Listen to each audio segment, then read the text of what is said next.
Hindi magiging reason na napupuyat ako, napapagod ako, nahihirapan ako para itigil ko yung ginagawa ko. 'Di ba? Mas naging motivation ko siya na sabi ko, ano lang to pagsubok lang to Tinetest lang ako ni God if deserving ako sa magiging result ko. Huwag ka matakot na gawin yung mga bagay na hindi mo gusto.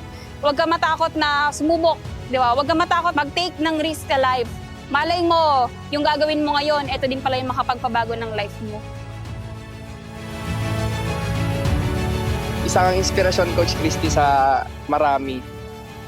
Pinatunayan mo talaga na walang imposible, walang nauna, walang nahuli. The moment talaga na mag-decide ka, lahat talaga bayad. Dito sa community ng The VIP Club, 'di ba? Pang 23 car achiever sa The VIP Club.